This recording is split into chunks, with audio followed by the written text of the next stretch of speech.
Hello again, it's Mrs. Barber. So you're going to need this book, Investigating the Past, and the packet you picked up last week. And we're going to look at the calendar of activities after we do some reading. So first I want to read Investigating the Past, and our essential question is, how does understanding the past shape our future? So that's kind of like, what lessons did people learn in the past that could help us now? The first couple stories I'm just going to read to you, and you just need to listen.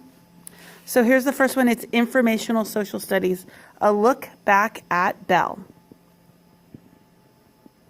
And we've already studied in Alexander Graham Bell, so this is kind of fun for you. Today you can use a cell phone to talk to someone far away. Before telephones, people could not talk with anyone who was out of hearing range. That changed in 1876 when Alexander Graham Bell invented the telephone. For many years, Bell improved the telephone, and soon hundreds and then thousands of people had telephones in their own homes. From the early telephones to smartphones, the way people communicate continues to change. Well, I'll tell you that is for sure, because I'm used to communicating with you guys in the classroom. And now here I am, Mrs. Barber, on YouTube videos. That's kind of silly, huh? I really miss that you're not in my classroom with me, but we're making it work. And then here's a poem called Buffalo Dusk. Look at that picture. Amazing animal. By Carl Sandburg. The buffaloes are gone, and those who saw the buffaloes are gone. Those who saw the buffaloes by thousands, and how they pawed the prairie sod into dust with their hoofs, their great heads down, pawing on in a great pageant of dusk. Those who saw the buffaloes are gone, and the buffaloes are gone. Kind of a sad story. Okay, so here's the Oregon Trail diary. A diary is a great way to learn about history. Someone back in 1849 wrote about traveling on the Oregon Trail. And we now have a first-hand account of what that person was feeling while they were traveling the Oregon Trail in covered wagons, by the way. Dear Diary, May 17th, 1849. We've been on the Oregon Trail for 2 weeks. I'm exhausted. Papa and I walk while Mom and the baby ride. Papa says it's because our weight would be too much for the mules. Yours truly, Edith. Okay, so then the next month, Edith wrote in her diary again. Dear Diary, rain, rain, and more rain. Now the trail is more like soup. Today our wagon got stuck in the mud, and as a result, a wheel broke. It was another setback.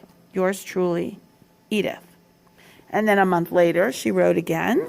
Dear Diary, sunrise brought a magnificent sight. A herd of buffalo grazing on the plain. Our provisions have been getting low, so we stopped at an Indian village. We traded some iron pans for other supplies. Yours truly, Edith. Next month in August. Dear Diary, we have arrived at Soda Springs. The water has bubbles in it like soda water. We are trying to stay here for an extra day because we need the rest. We can bathe in the hot springs, and Mama says the water is great for making bread. Yours truly, Edith. I do know that. Do you know, one time I found a recipe when I made waffles. Instead of using plain water, we used club soda, which is sparkling water, right? Oh my gosh, it made the best waffles. All right, so that is the first story. It's short, but it is a diary of someone who was actually on the Oregon Trail.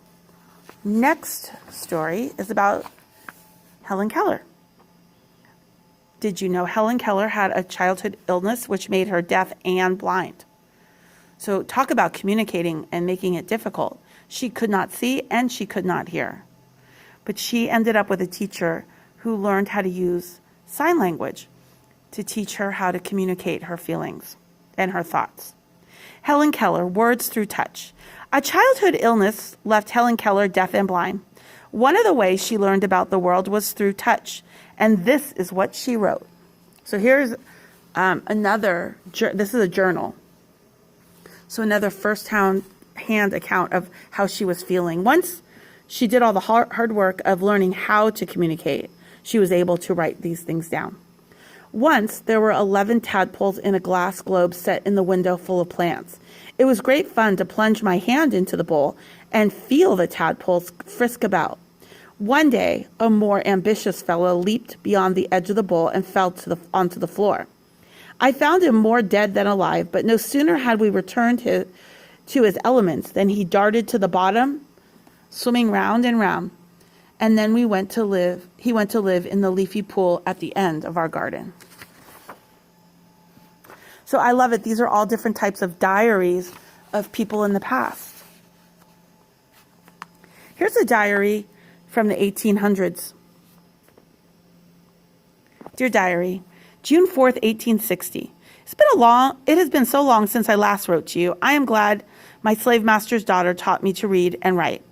I know I have so much to tell, but where do I begin? It started 2 months ago.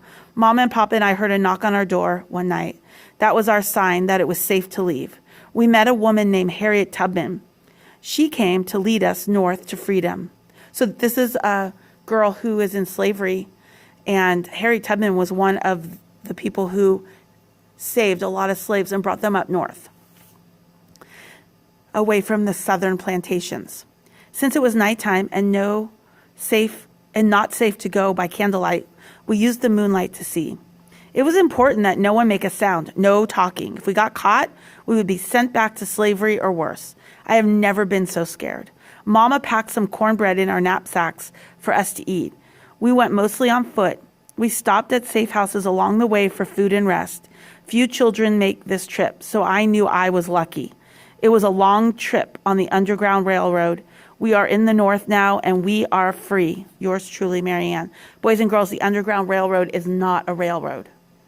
It's a nickname for all the houses that were close enough to make connections so these people could hide during the day and then travel at night to get to the North. So another great diary.